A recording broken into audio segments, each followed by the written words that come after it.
Well, welcome back to MedicalSalesU, the podcast. I'm Dave Stewart, your host, and today's guest is someone who I've had the privilege of mentoring through our program, MedicalSalesU, and he's actually one of the few students that I've been able to meet face-to-face. And why? It's because our program is online, it's virtual. We have Zoom calls, we have the course where our students go through it at their own pace, and then we have our virtual calls and our one-on-one coaching as well in our cohort.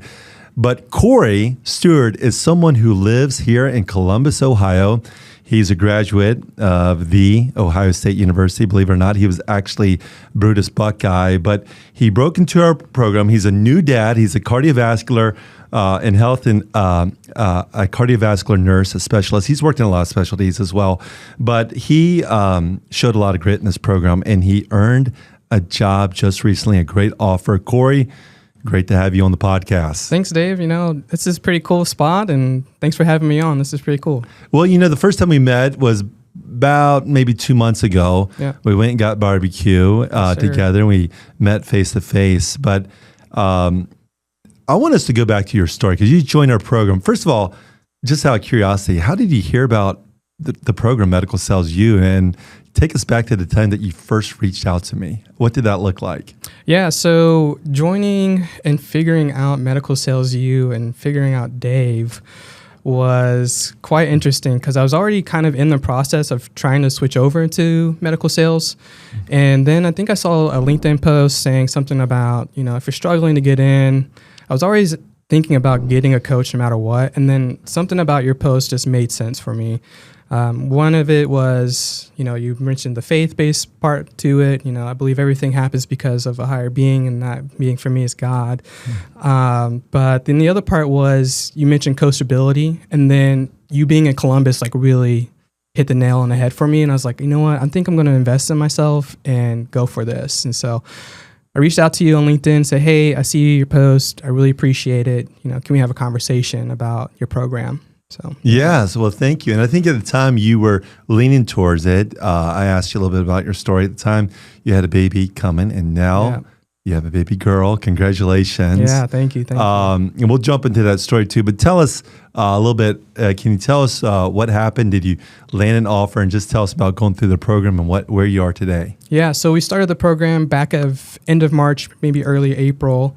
And I was kind of already in the process with a couple of companies trying to figure out where I was falling in the interview process. And so I reached out to you and said, hey, Dave, now I'm a part of the program. We did a couple of Zoom calls. Can we actually meet face to face? That was part of the reason why I joined your program, was to kind of figure out what I was missing with my body language, even maybe my tone or just my vocabulary. Some of the things that I felt like I was missing the mark whenever I was interviewing, because I was getting to these final interviews with a couple companies like Medtronic and Vizio, joining as an educator on that spot. But I just would never actually close the deal. Yes. And so that's when we went and got some pretty good barbecue here over in Hilliard. Yes. I can't remember the name of it. Oh, man, it's downtown off Main Street. Is it Smokehouse or something like that? Oh, man, I forgot the name of it. It's all right. But it was good. And so you kind of helped formulate my story a little bit better. I saw that you are a bestseller. And so I was like, okay, this guy knows how to write. He knows how to talk. That's probably one of my weakest habits that I have, one of my weakest character traits. And so I said, well, can you help me tell my story a little bit better? Here's what I got going. And then you said hey, I saw on your resume that you were Brutus. Why are you not bringing that up? I go, it was a very short time in my life, and, I didn't think it mattered to my interview. It didn't matter to the hiring managers that I was a mascot. I was trying to show that I was an athlete, because I know a lot of the people who join medical sales are athletes. So I was like, well, Brutus is an athlete. Yeah. Is he, catching a touchdown? Probably not. But is he definitely dapping up the guy who caught the touchdown? Absolutely. That's right. So getting the crowd hype. That's right. And by the way, because I moved here to Columbus 4 years ago, and I was in a long distance relationship during COVID. Then I married my girlfriend, now wife, 4 years ago, and she loaded me up with the Ohio State Buckeye gear. And I didn't know anything about the culture, but I knew in this town that one to fully embrace. Living in Dallas, I embraced the Cowboys. I lived there for 15 years and would play pickup basketball in our church league. Tony Romo, Jason Witten, a lot of those guys would be part of our team. And I would see guys like some of the former greats, guys like Troy Aikman, and just hanging out, talking to Michael Irvin and some of the greats. And so I embraced the culture of the Cowboys. Moving here, I'm like, I'm not sure if I'm going to embrace the Browns, but I knew without a shadow of a doubt that I was going to embrace the Ohio State Buckeyes when my wife loaded me up with gear and I moved here. And so when you mentioned I went out for Brutus, I'm like, what is that? I'm like, oh, you were the mascot. Yeah. So let's talk about that. You've landed a great job with one of the large pharmaceutical companies. Are you allowed to say which company it is? Yeah, man, Pfizer, baby. Okay, and what division is that? That's going to be with the cardiovascular space. Okay, so I'll be excellent. selling Eliquis, and then also as a second part to that, I'll be also selling Nurtec, which is a migraine medication. So that's fantastic. And I knew you were far in the interview process with a few others. By the time by the way, for our audience, we're recording this at the end of June. Today's the last day of June. So Corey landed a job. It took about 11 weeks. Yeah, I think for you from the day you reached out to me, from the time you got hired, and you made it far in the interview process. But I want us to go back. We want to talk about your origin story, about who you are, Corey. We want to talk about Brutus Buckeye. We want to talk about you being a nurse. But tell us your origin story. When was it that you decided you wanted to go into nursing? Did you grow up here in Columbia? Where did you grow up, and how did you decide to go to Ohio State, and how did you decide nursing? Yeah, so I grew up in Cincinnati. Okay.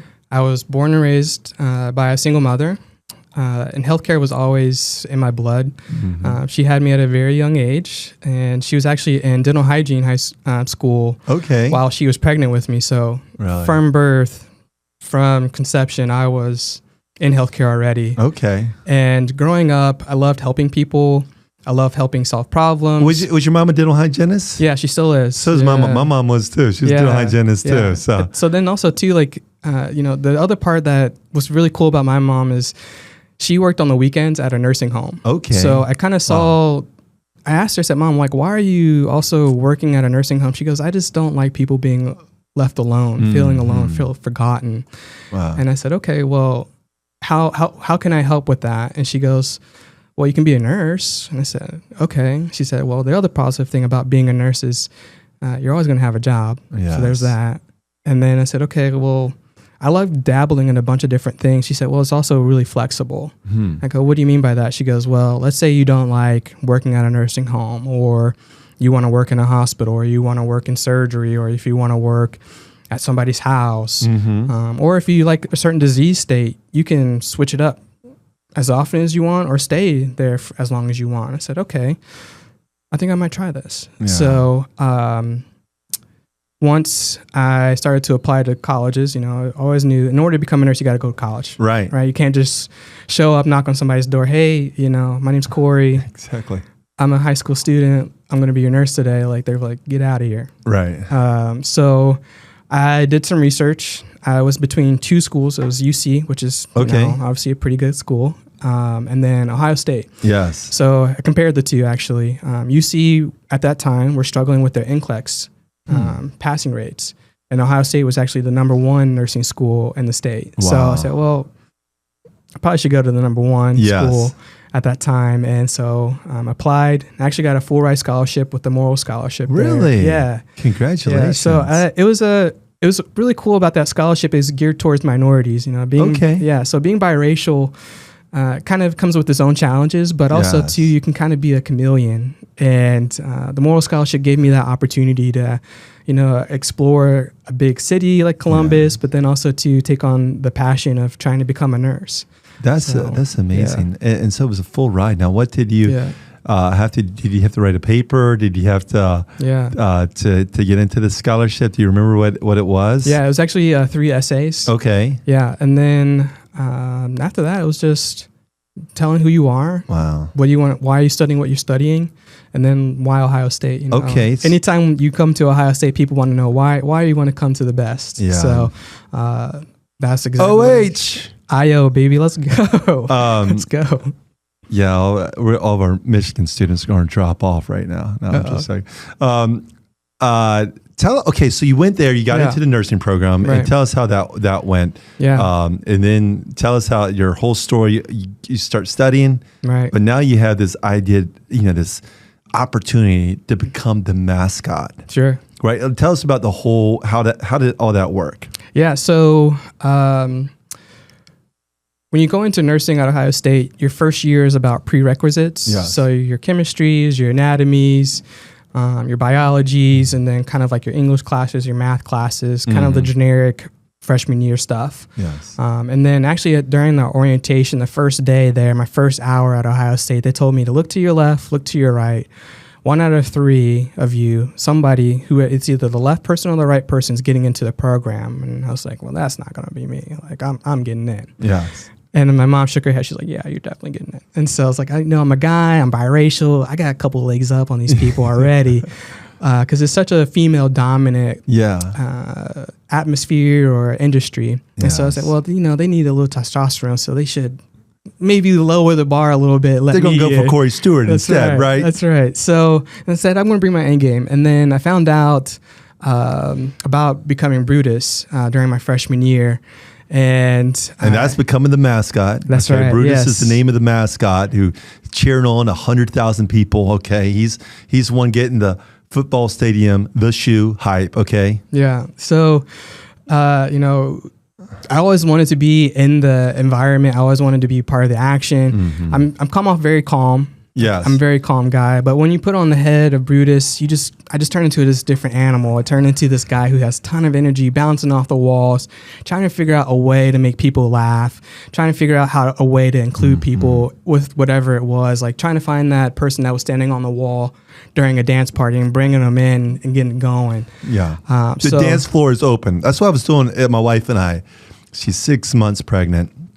Last night, this last weekend we were at a wedding. Yeah. And we had there's some people standing around on the side, some of her family. Yeah. I'm like, the dance floor's open, Right. And I may be 6'7", but I got a few moves too. Right. But that's good. That's how you were. Yeah. And that takes a lot of talent because, you have to have this fearlessness, but also this fun personality. And what's interesting about this whole thing is when I think you and I, you're about 3 weeks in when we actually met face to face. Yeah. Right. You had already been in the program. You were going through the process with some of these companies. I think you were in it with Guardant. I think you were in it with one of the other, like Exact Sciences, some of these other companies, and you were making it multiple stages.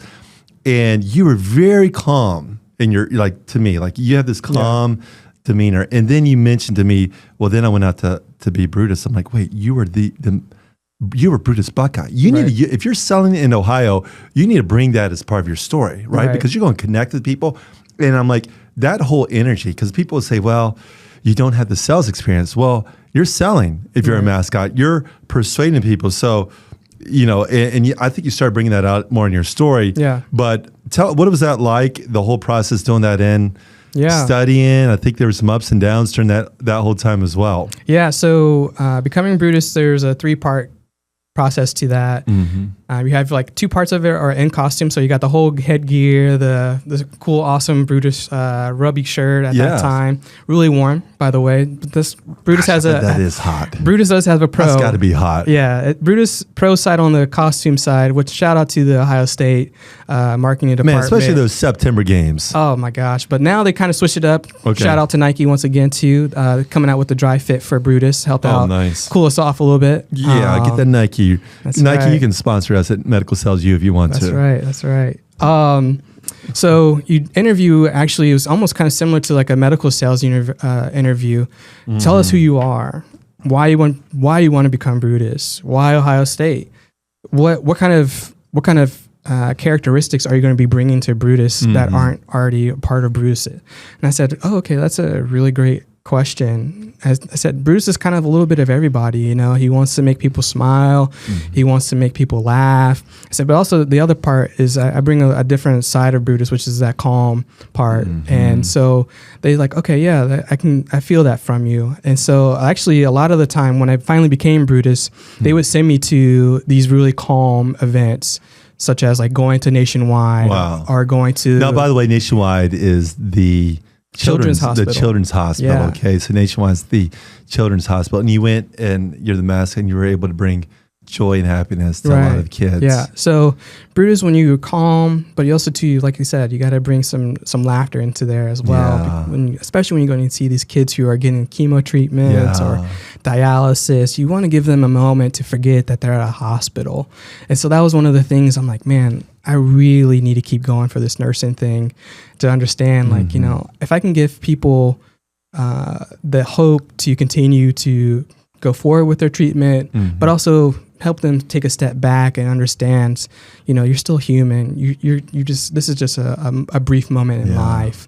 And so that was my favorite part about What a great Brutus. opportunity. I love that. And that you brought joy and hope. And it reminds me, just when you started the program 2 months ago, or almost 3 months ago now, I remember our child got this weird, rare scalding skin syndrome. Yeah. We didn't know what it was. We didn't know if it was meningitis. He's 3, and we went to Children's, and they didn't know. They thought it might be Stephen Johnson syndrome, and then they went in. Then he had a first allergic reactions to the morphine. It was a horrible time, and he suffered, but he doesn't even remember it. But I remember we were there for a week, and now he's doing great. He's doing phenomenal. Awesome. But I remember about day 3, when he was in all these bandages, I looked up outside the hall, and I saw Coach Ryan Day getting his photo with the nurses, and he was visiting another kid who went through a really tough time. Yeah. And so I just said, hey, Coach Day, I know you don't know, but hey, would you mind just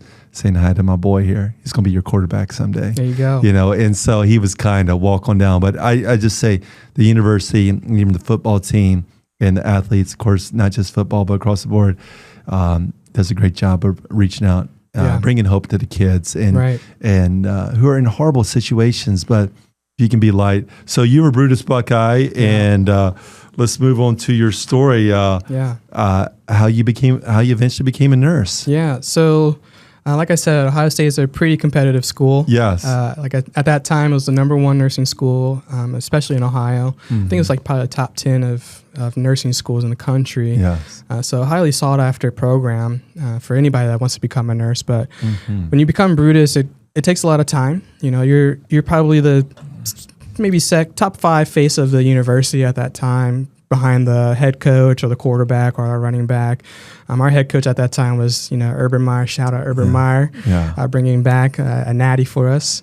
But then also too, you go to events. At that time, I was the #1 Brutus because I went to the most events. I think I had like about 400 events. 400 events. Yeah. So there's hospitals, there's charities, there's all these things that you have to show up. Weddings. Weddings. Wow. Yeah. Yeah. Then you also have the tailgates, which are kind of cool. Oh yeah. That's.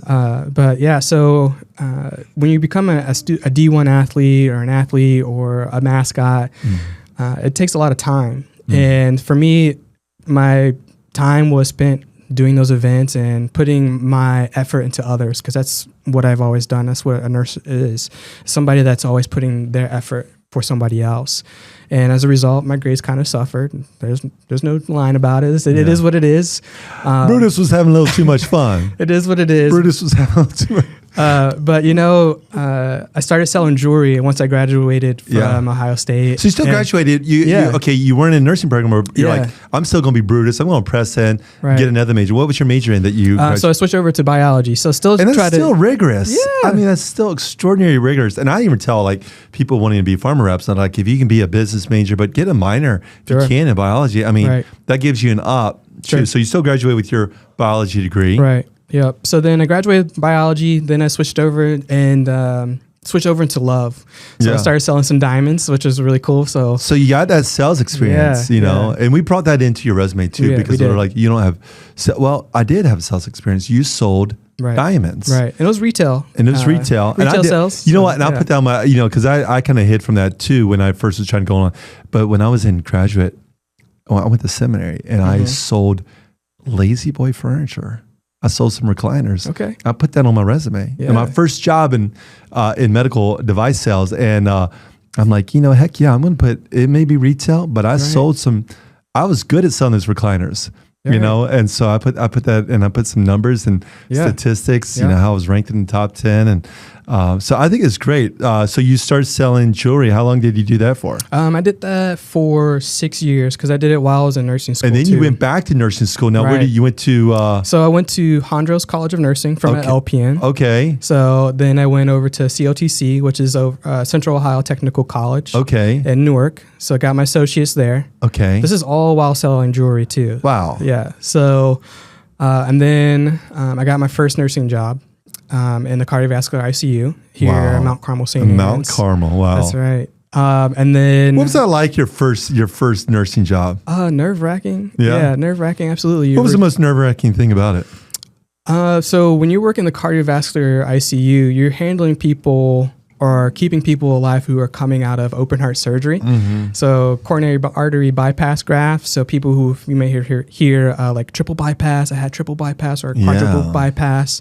But also too, having people who are getting the aorta repaired. So the biggest artery coming off the heart. Sometimes there's like a little tear, a little hole. And so blood starts leaking into the chest. And okay, let me just stop there because for our nurses who are wanting to break into the industry in pharmaceutical, medical device, one of the things that we teach in our program is the hiring manager will give you the tell me about situations, right? Yeah. And there's really, and we do this in our program, we prep you for these, but there's like 7 questions. Tell me about a time. Tell me about a time in which you had a difficult situation. Tell me about a time where you had to go above and beyond. Tell me about this. And in that, we coach using the STAR acronym. Not a lot of people talk about this, but the situation, the task, the action, and then the results. Right. So can we practice one of these here? Okay. Okay. So now you've already landed a great job with Pfizer, right? Maybe one of the largest pharmaceutical companies, if not the largest. One of the largest. Yeah. It's one of the top 5 for sure. Yeah. Okay, so you land a job, but in that interview, did the hiring manager ask you some tell me about questions? Yeah. What was one? Do you remember one?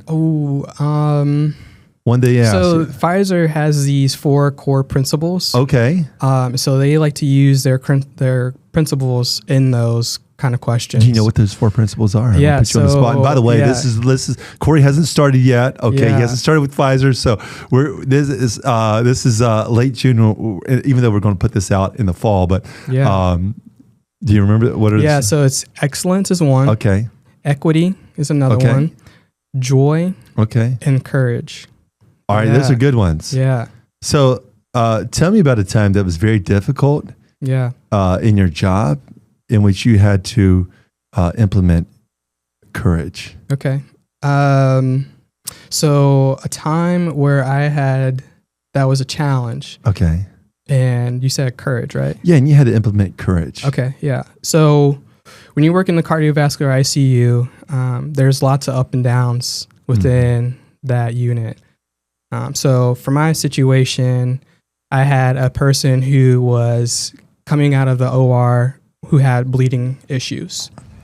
So at that time, my job as a nurse is to communicate some of the findings that I'm finding out with this patient. So I was letting the doctor know, hey, I'm having some hemodynamic issues, low blood pressure, fast heart rate, really restless. And then also too, the chest tube output, meaning there's a lot of our patients come out with these tubes that coming from their chest to drain fluid, whether it's blood, some irrigation, whatever it is that the surgeon's using in the operating room may be coming out of there. It's meant to just make sure the heart can still beat without calling tamponade, meaning it's kind of suffocating the heart, not allowing to beat.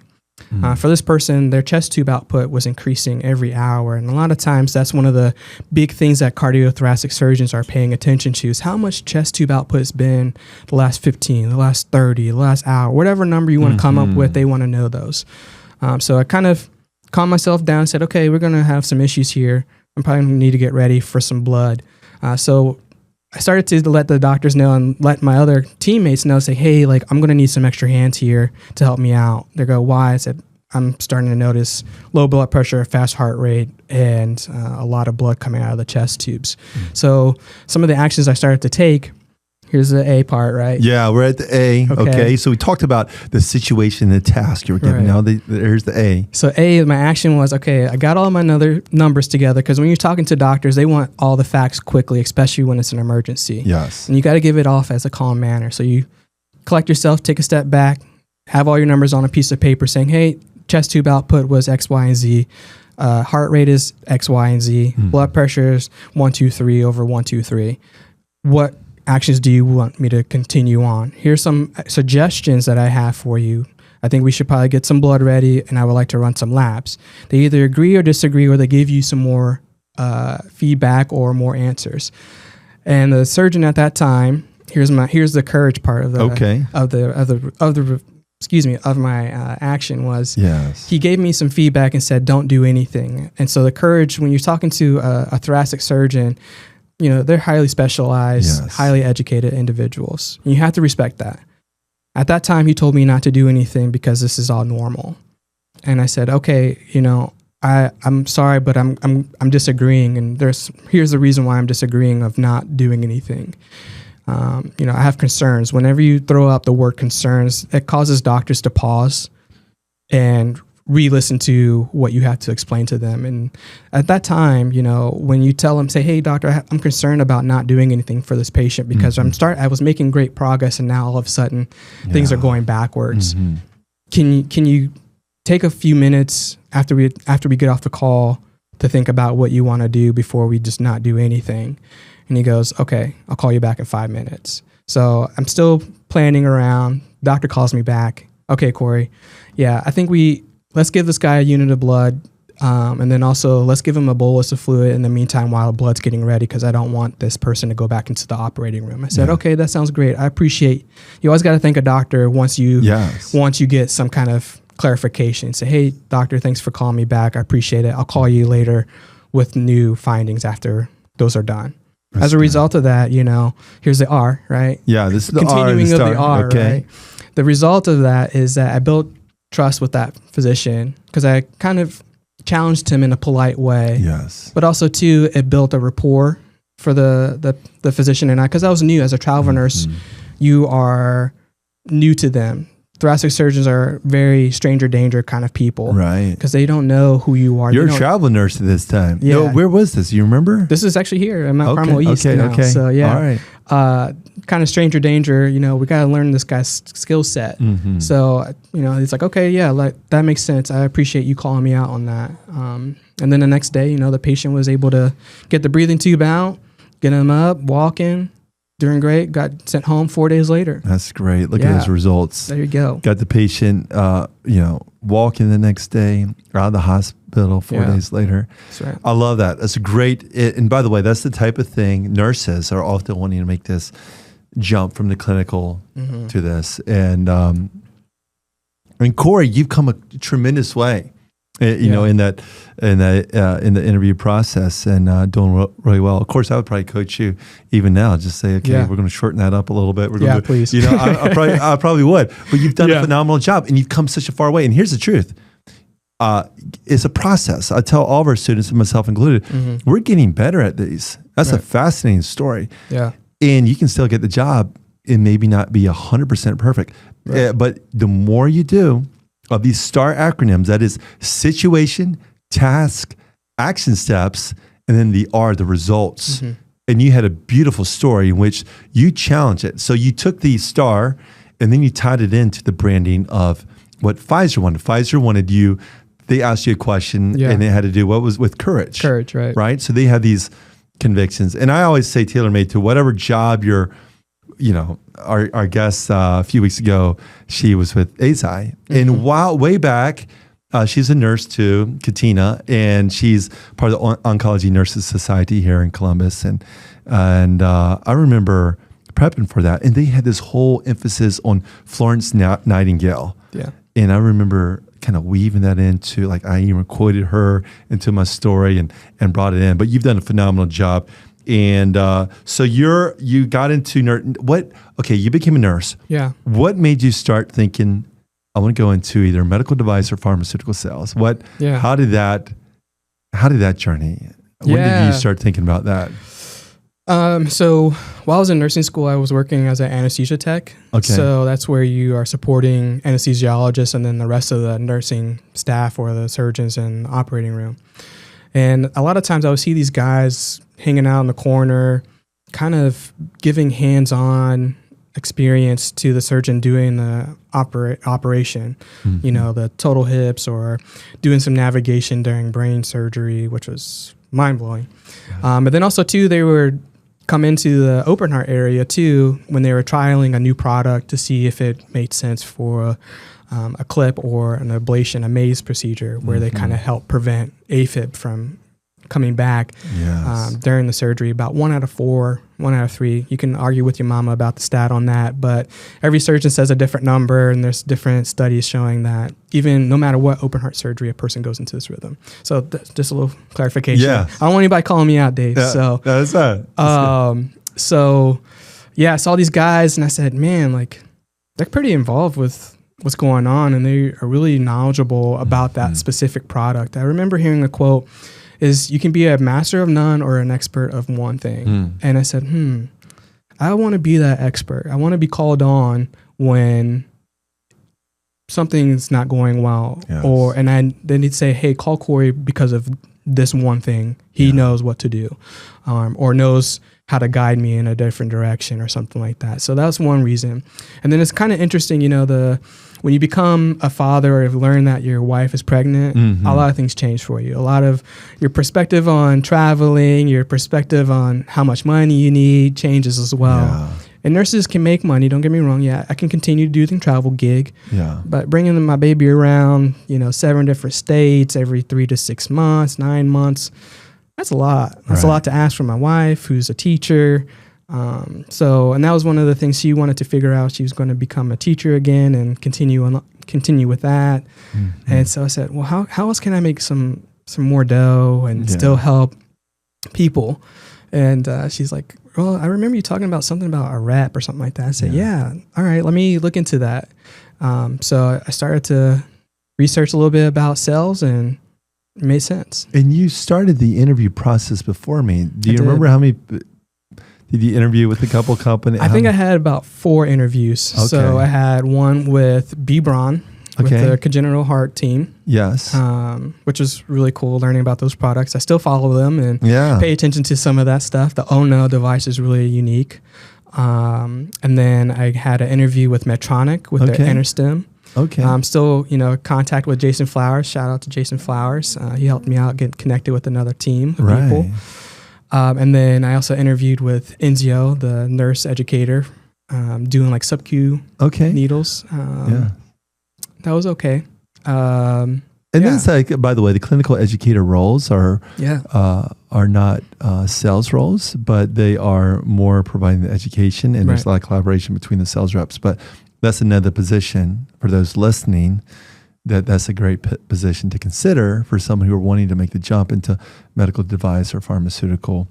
Are these clinical educator that will work with the nurses, and they'll provide more education in greater detail. So, would you say that's like a pretty good way to get your foot in the door if you don't have that sales background? And there's some nurses who they want to provide. They're teachers by heart, right? They want to provide education, right? But they don't really like the concept of selling. They rather be peer-to-peer, providing that education to nurses and going into the detail, and they become an expert in it, and they're trained. Like even so, whatever disease state it is, and whatever the adverse reactions or concerns, maybe it's an infusion drug or something. There's something to keep their eye out for, right? And the whole administration in the field of, say, oncology or whatever it is. And I think some rather do that. Others do see it as a stepping stone, into a full-line sales reps. Others in device take the path of becoming an associate, and then they become a full-line rep, You took the position, and what I tell my students is, if you take an associate, those positions, the base, you're not going to make a lot of commission. It's often you're assisting the full-line reps. They're making about $80K as an associate role, but nothing to sleaze at either. Nothing to sleaze at, but a full-line pharmaceutical rep breaking into a specialty, your base will be over 6 figures. Yeah. And then on top of that, you're going to get commissions and bonuses and company car. And so your first year in pharmaceutical sales, you're going to make over $150,000. Yeah. Right. And Let's go. You're going to make over that. And I'm not going to, I don't know if you feel whatever comfortable with the numbers I was talking, but on top of that, 100, if your base is, whatever you want to share. Well, I don't even know if you want to share it, but I would say with our reps, your first year in, you can make over $150,000. On top of that, you have matching 401k, you have health benefits. Yeah. Sometimes you have some equity or stock or some restricted stock units, and you have a company car, you have a gas card. Okay. Yeah. So that's why my program is I'm helping people to find out what path is best for them. Some say, I don't want to be a pharma rep, I want to be in device. Others say, I don't want to be in the operating room. I want to be having that clinical conversation. Great thing about a guy like you is you can really succeed in doing either one. Sure, you could do either one, but getting in, some people say, I don't want to get into pharma because that will hurt my device and my chances of being a device rep. And then we have all these people at device reps come to me and they're like, I'm burnt out with this guy, like young kid. I want to, I'd rather do pharma, especially pharma. How can I do it? So it's just really whatever path is best for the individual. Yeah. Okay, so you join our program, and there's a lot of great programs out there. Right. I think we have some niches, but what are some things that maybe you learned in our program? What was that like? What were some things that maybe I taught you? Yeah. That can you think of anything that I taught you that you didn't know previously or that you weren't using in your interview process so far? Yeah. There's a few things. Okay. Number one, I would say is probably the power of networking.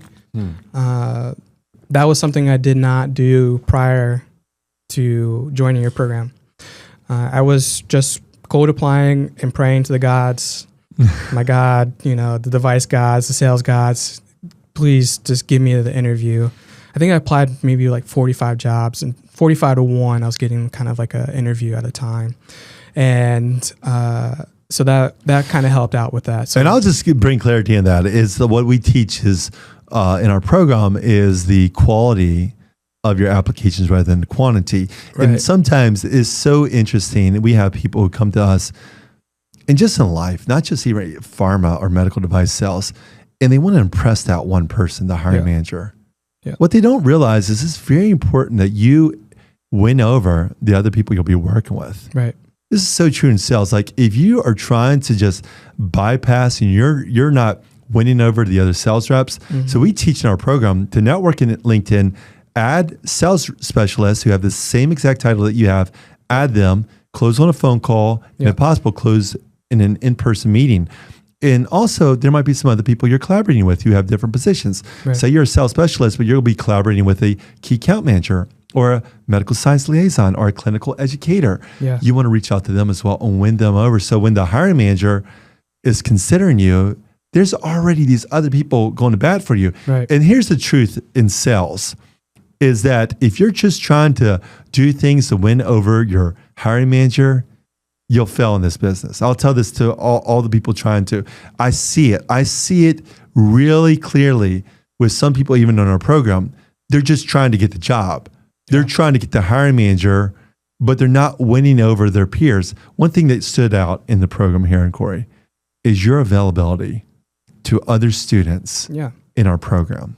There's a collaboration because there's other students in other states who are interviewing, maybe going through some of the same, interviews and even the same companies that you're doing. Like I introduced you to a friend who worked with one company. Y'all met for coffee.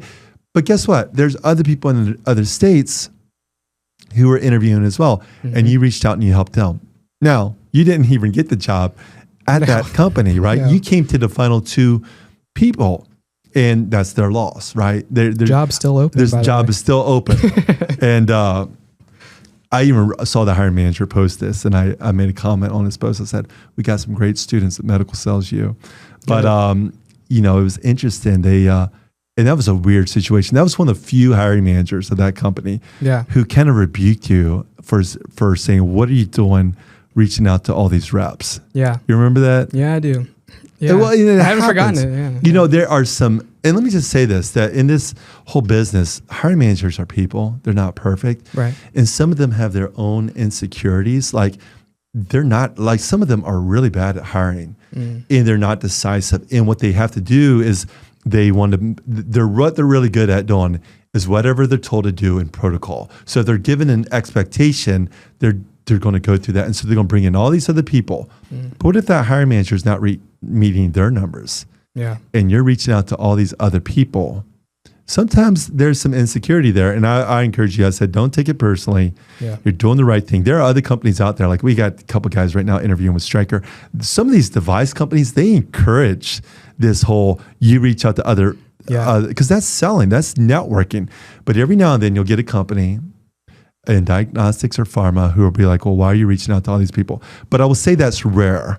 And it's that company's loss. Sure. Because you were doing the right thing of reaching out to these other reps. Now, what I encourage you in that whole process is that when we're networking in our system is it's better to first and foremost reach out to peers, right? Other sales specialists. Sometimes we want to go ahead and when we are on LinkedIn and we add people, we narrow the focus. So we go to, to the company, we go to the people, we add them. It's better to network with people who will be your peers. Say you're living in Houston, you want to reach out to the Austin rep, the San Antonio rep, the Dallas rep. But that's better than trying to reach out to maybe other regional managers, right? Because sometimes they'll be like, well, why are you reaching out to these people? Whatever, we learn, we grow. Tell us about, you got into this interview with Pfizer. Your wife is now 9 months pregnant. Yeah. And this is a great story, all right? Because you actually did an interview. I did. Right? How old's your baby girl right now? What is today? She like 2 weeks old? Yeah, she's actually 2 weeks old today. Yeah. 2 weeks old. Whoa. Okay, so this just happened. So we are really fortunate. This is being recorded at the end of June, okay? Corey started this 11 weeks ago. We're releasing it in the fall. But, okay, so tell us. Yeah. Your wife is 9 months pregnant and you're knocking out interviews in the hospital? Yeah. I mean, the other part too of doing this process, it takes teamwork. Yeah. Teamwork with you, teamwork with the rest of my cohorts. Yeah. You mentioned about the interstate. I talked to a guy out in New Jersey. He helped me with my why a little bit. Tell me about who you are. Really? Yeah. That's Jamie. Good. Yeah. Jamie. Yeah. Man. Shout out to Jamie Weeks. That's right. Way to help out. He's like, yeah, man, bring in that mom. Bring your mom in. Everybody loves moms. Yeah. I was like, all right, I'll do it. That's good. So teamwork, though, was pretty adamant. That's part of the reason why I get married, why I got married. Not why you get married, but why I got married. Yeah. I have a great partner, Natalie, and I told her, I said, what are your thoughts if I have an interview and you're in labor? She's just like, you better not take that call. Better not take that call. I said, okay, well, what about after? She goes, you can take the call. You can take the call. Because that baby's going to need some diapers, that's right? It's going to be some Costco runs. Yes. I can give you the address to where you can deliver some newborns or you are running dry. Yeah, that's good. But yeah, so I said, okay, because she knew how long I've been working through this process. I started back in September. So when I got the interview with Pfizer, I had the call maybe Friday. So this is Friday before Natalie goes into labor. It was actually our due date, quote unquote due date. And so we had a conversation with our OB, get induced on Monday. And so I talked to the hiring manager, shout out to Robert, appreciate you. I said, okay, my wife we're supposed to be delivering any moment now. Like I might have to hang up the phone on you because we got to go to the hospital. He said, no problem. What's Wednesday look like for you? I was like, oh man, this is my shot. I can't miss the shot. It's like the Hamilton musical. I'm not throwing away my shot. So I talked to my wife. I said, hey, I know we're going to get induced on Monday. She's like, well, we still have Saturday, Sunday. I said, I know, like Wednesday though. Wednesday. We're going to have a fresh newborn. That's right. And she goes, okay. I was like, okay, well, how about this? I'll make a deal with you. If I get this interview, I'll do the interview at the hospital. Okay. She goes, wait, like how are you going to bring like your suit and your tie? Because you got to show up prepared. That's the other thing I was already showing up prepared before the Dave process, but then the Dave process helped me out even more. Like, okay, test your internet connection. Make sure you send out your resume before your interview. Yes. Make sure, even if you know who else you're interviewing with, sure you send it to them. The recruiter might do it. The recruiter may not do it. Fortunate for me, Pfizer's got their stuff together and they did that for me already, but I still sent it anyway. Yeah. So that's the other thing that you taught me, was still show up prepared. My wife delivers the baby on Monday. We were told that we had to stay in the hospital for at least 2 days. So Tuesday recovered, Wednesday we're still recovering. Yes. My interview's Wednesday morning. I said, Wednesday Natalie, morning. Are you sure about this? I can still postpone it. She goes, you better knock it out of the park. And she said, we've been practicing your questions. You better knock this out of the park. And by the way, that's a phenomenal wife you have there. Props to you to have a wife who just gave birth to a baby, and she allows you to interview. Yeah. She knows importance, and she's practiced with you. Yeah. And I tell our students that all the time in our program is like, we got to practice these things. Yeah. And by the way, I'm going to make a comment here, and then I'm going to get back to your story. But one of the things that stood out in this whole program is you spoke on our Zoom calls. You put yourself in the fact that you practice. And you would send these practice on our discussion boards. You would always give these answers to us. So your wife had practiced with, is that right? She had practiced with you? Yeah, we practiced the day after the delivery. You practiced the day after delivery with these questions here. Yeah. That's phenomenal. Yeah. Okay. So she gives you that, and you get this interview Wednesday morning. Tell us about that. Yeah. So Wednesday morning, I wake up. My wife's, already doing her thing, being a mom, holding our baby. I said, I need to get some jitters out. Will you practice a question with me? She's like, are you serious, dude? You're ready. I said, I know, just give me one. So I actually go down to the cafeteria. I have a suit on. People are like kind of staring at me like, what's going on here? And so I tell them like, hey, just so you guys know, you might hear some alarms going off, some code blues or a code silver or whatever. Just know that I'm at a hospital right now. They go, what do you mean you're at a hospital? Everything okay? I said, yeah, we just had, our first child. They go, and you're interviewing? I said, yeah, my wife gave me the okay. I said, the happy wife, happy life kind of mantra. They're like, all right, That's good. So they were really shocked about that. Yeah. And the funny part too is one of the guys that I interviewed with, Mike Wallace, he's an Oregon fan. And I said, I threw in a joke in there. I said, I'm sorry that Ohio State has cost Oregon 2 national championships. He goes, we might have to stop this interview right now. That's good. Yes.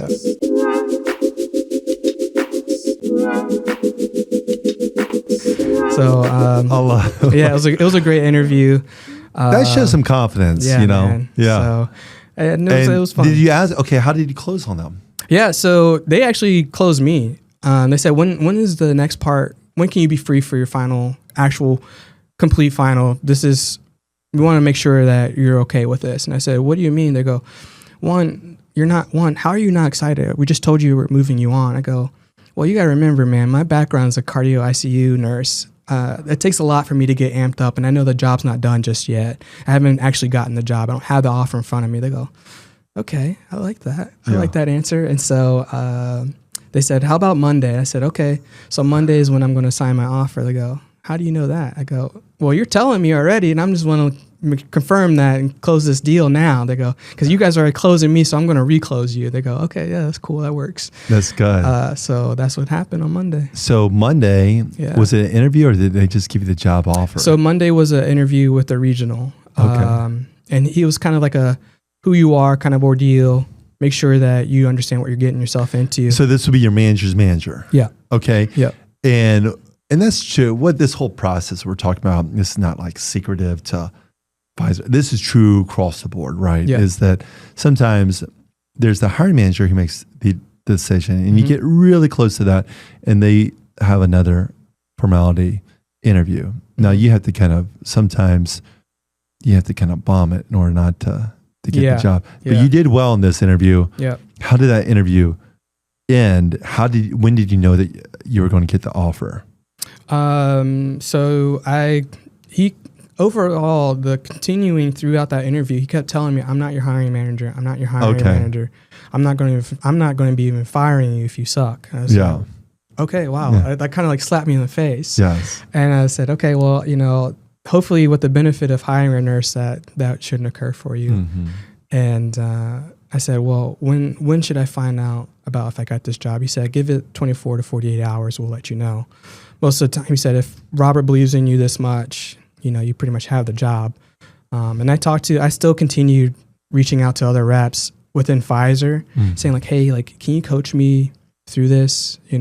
Not trying to put you down in anything like that, Dave, but like that was part of the thing that you kept telling me was like, go back to the people that you reached out to. I'm a guide. I'm one guide among many, and that's so good. You reached out to them, and then how did they come through with the offer? How much? When did that happen? So the offer came in on Monday afternoon. Did they call you? The HR call you, or did the hiring manager call you? Armando called me from Costa Rica, which is kind of cool. Okay, the HR. Yeah, so called me, gave me an offer, and everybody that I talked to from the reps, they said, you better counter. I said, what do you mean? They may come at a number, you better counter the number that they come back at. That's great. I said, okay. They're like, just make sure you offer more than what you think. And I said, okay. I said, I think I kind of shot myself in the foot. They go, what do you mean? I said, well, during the screener, they asked me what I would take in the interview. And they're like, you just shouldn't have answered that. So that if there's one takeaway I can give to people, if they offer a number in the interview or the screener, trying to find a clever way to be a generic way to say, we'll work on a number together as we continue on through this process. And that's so good. Yeah. Yeah. So I countered back. They said, okay, we'll offer you 112. Okay. And I said, okay, I really appreciate that, and I'm very excited to hit the ground running with Pfizer. I've been in healthcare for 7 years, and 5 of those years I've been in cardiovascular, in the space I'm going to be selling in. I think I'm worth 125. And they said, okay. Well, you don't have the sales experience. I said, I hear you, but I'd sold myself on the job, and also I've sold myself on other jobs before. I said, if you can't come up to the 125, then if we can get the job done today, I'll accept 120. And they said, okay, give us 24 hours. Yeah. So Tuesday morning, I get a call from Armando. He says, okay, here's the deal. We'll come up to 118. We're also going to give you a $5,000 relocation fee because I got to move. Right. And then they told me the commission, which was 35 annually, so $35K annually. And I told my wife, I said, okay, when do I have to accept this? They said, well, we want to move kind of quickly because your start date is in a couple weeks. And I said, okay, no problem. I said, just so you know, though, I'm in the interview process with 2 other companies too. And they kind of one of them wants to move this week. And I just started the process. So they said, okay, yeah, no problem. This is why we're offering you the 118. And this is our final. And I said, all right, this is fine. In my back of my head, I said, this is Pfizer. The other company is a little smaller company. Yeah. Nothing wrong with that. And then I go back and I'm like, what would Dave do? What would my coach tell me to do? He says, go with the bigger company, because in the longer run, you can continue to write your own story like what you've been doing now. Yeah, exactly. And I do encourage that with a lot of our students, not all, but for most, is that if you're just breaking in a larger company, it's good. And that's your path is really good, because here you are, a lot of people want to break into these associate roles, and some of these coaches out there are kind of negative towards like pharma and stuff. But here you are with a 118 base. At plan, your commission will be another 35 on top of that, another 5,000. That's what, $158,000, right? Your first year. And you get a company car on top of that. You get a matching 401k. So your total total package with company car, gas card, that all adds up, right? And the benefits are really good in pharmaceutical sales. And your hours are good. It's more of an 8 to 5 type of job. Right. You're going to have some dinners at night. Every now and then you'll have a conference on weekends where you'll have a table and a display. But most of the time it's a Monday through 5. You're not on call. Right. You're going to be helping your little baby girl. That's right. Nora, little Nora. So you're going to be helping Nora sometimes with breakfast if you need to. You have a good work-life balance. You're going to be helping, read her stories at night. You're not going to be worrying about being on call. And, I just think that pharmaceutical sales at these companies where our students are getting jobs at some of the largest companies. We had another one this last week, get another job similar to you. He came from this Young Life background. We'll try to have him on the podcast too. He quadrupled his salary. Crazy. And he gets an electric company car that, and I can't mention the company, but it's for all you guys, this is a great path. I'm excited for you. other people want to be in the device. And if you want to go into device someday, you can as well. But this is a great win. This is you can have these clinical conversations with cardiologists at a high level. Yeah. And come alongside those nurses and pharmacists and provide education and value to them. Yeah. There's so much on their plate that they need a guide. And there's also concerns about billing and costs, and you're going to be able to be the guide. I'm so excited for you in this role. Advice to others. You've already recommended me. We had a new student sign up, and he's already in the process. He's texting me this morning. Good for him. Okay, and we're going to have, I know he's going to land. He's hungry. He's hungry too. What advice would you give to other students, other people who are in our program, but also the people who are watching this and wondering, should I get into pharmaceutical medical device sales, or I've tried, I can't make it far. Any other advice that you would give to them? Yeah, I think if you join this industry, you have to believe in yourself. Yeah, that's so good. And you have to practice saying that over to yourself, like, I'm going to get this. Yes. Because you're going to run into those difficult managers that tell you need to slow your roll, partner. And you might get in your feelings like I did. You're going to get rejected. Yeah, you're going to get a lot of rejection. That's sales, Your next no is your next step to yes at some point. And that's how it was for me. Mm-hmm.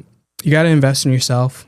This was my first investment into myself besides college and whatnot, or a car, or, taking a chance on travel nursing, whatever. But you got to invest in yourself. Spend like thousands for this program. I mean, it's something you and your wife have to think about. And but you were all in.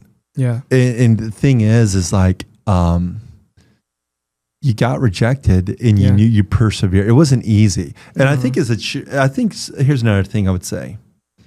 For those in the clinical background, nurses, there's often this idea, I said so much to get this degree, this nursing degree, or there's another guy in your group who was a pharmacist, right? Yeah. Who worked so hard and he got a job at Eli Lilly. Yep. Who I get this degree, and then I get this job, and the whole interview process of pharmaceutical or medical sales, whether it's large device or pharma, is much more rigorous and competitive than a clinical role. Yeah. It's extraordinarily clinical. You're going up against many more candidates, and how you present yourself is so important. And I appreciate you believing in me. Come alongside. This is exciting because I knew you were going to be a winner. I didn't know how long it was going to take. Sure, me too. I didn't know, but I knew that if you stuck with this thing, you're going to be a phenomenal pharmaceutical rep, and it's going to be exciting. Your new dad, it's life-changing. You're making more money. You're going to need it, right? Yeah. You're going to need, diapers are expensive. Yeah. Having your wife to have the flexibility. Okay, she wants to be a teacher. What are her goals? You can come alongside of her and help her. But Corey, thank you so much for being on the podcast, going through our program, even already referring another student. Yeah. And you've encouraged others too. You've been a huge help to them. Yeah. Because when we get knocked down, we get back up and we keep pressing on. It took about 11 weeks. Yeah. And this is just the start. This is just the start. You're going to, you're going to grow in leadership. Someday I believe you'll be managing a team of other people. Okay. Sure. But this is just the start. So Corey, great to have you on the show. Thank you so much to all of our listeners. And if you're interested in jumping into this program, MedicalSalesU, you need a coach, you need a guide. Maybe you've been in clinical, just like Corey, and you need someone to help you through it. Check us out. We'll be honored to help you. Thank you, Corey. Thanks, Dave.